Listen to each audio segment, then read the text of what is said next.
Assalamualaikum warahmatullahi wabarakatuh. Nama saya Bayu Putri Danutirta dengan NPM 207450003. Di sini saya akan menjelaskan tentang penginderaan jarak jauh. Penginderaan jarak jauh adalah ilmu dan seni untuk memperoleh informasi tentang objek, wilayah, atau gejala dengan cara menganalisis data yang diperoleh dengan menggunakan alat tanpa kontak langsung terhadap objek, wilayah, atau gejala yang dikaji. Sumber tenaga dalam proses inderaja terdiri dari sistem pasif yang menggunakan sinar matahari dan sistem aktif yang menggunakan tenaga buatan seperti gelombang mikro. Jumlah tenaga yang diterima oleh objek di setiap tempat berbeda-beda. Hal ini dipengaruhi oleh beberapa faktor antara lain waktu penyinaran, bentuk permukaan bumi, dan keadaan cuaca. Interaksi antara tenaga dan objek dapat dilihat dari warna yang dihasilkan oleh foto udara. Tiap-tiap objek memiliki karakteristik yang berbeda dalam memantulkan atau memancarkan tenaga ke sensor. Objek yang mempunyai daya pantul tinggi akan terlihat cerah pada citra. Objek berdaya pantul rendah akan terlihat gelap pada citra. Ada dua jenis data yang diperoleh dari inderaja. Satu, data manual didapatkan melalui interpretasi citra. Guna melakukan interpretasi citra secara manual, diperlukan alat bantu stereoskop. Stereoskop dapat digunakan untuk melihat objek dalam bentuk 3 dimensi. 2. Data numerik atau digital diperoleh melalui penggunaan perangkat lunak khusus penginderaan jauh yang diterapkan pada komputer. Data dapat dikumpulkan dengan berbagai macam peralatan menurut objek atau fenomena yang sedang diamati. Umumnya, teknik-teknik penginderaan jauh memanfaatkan radiasi elektromagnetik yang dipancarkan atau dipantulkan oleh objek yang diamati dalam frekuensi tertentu seperti inframerah, cahaya tampak, dan gelombang mikro. Objek yang diamati antara lain tumbuhan, rumah, permukaan air, dan udara, memancarkan atau memantulkan radiasi dalam panjang gelombang dan intensitas yang berbeda-beda. Metode penginderaan jauh lainnya antara lain melalui gelombang suara, gravitasi, atau medan magnet.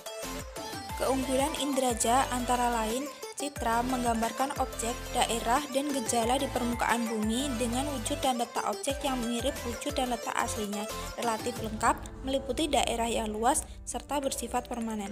2.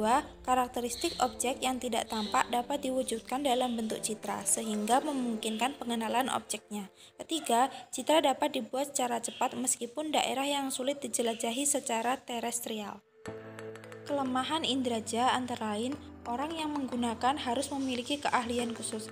Selanjutnya, peralatan yang digunakan mahal, sulit untuk memperoleh citra foto maupun citra non-foto.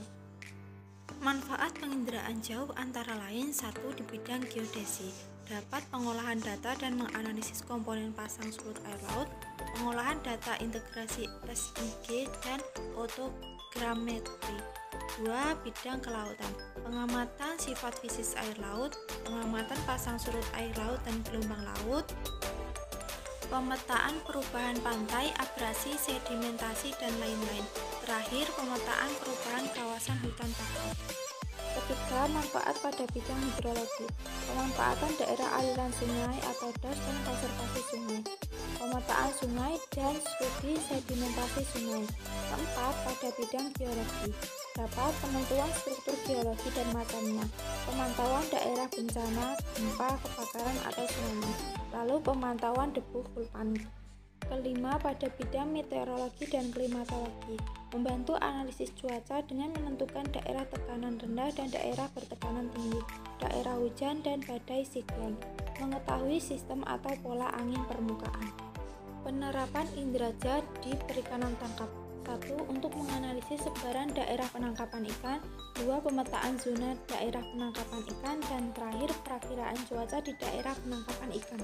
Itu tadi penjelasan penginderaan jauh mengenai pengertian, sumber tenaga, interaksi antar tenaga dan objek, perolehan data, teknik pengumpulan data, keunggulan dan kelemahan inderaja, manfaat inderaja, serta penerapan inderaja di perikanan tangkap. Sekian dari saya. Wassalamualaikum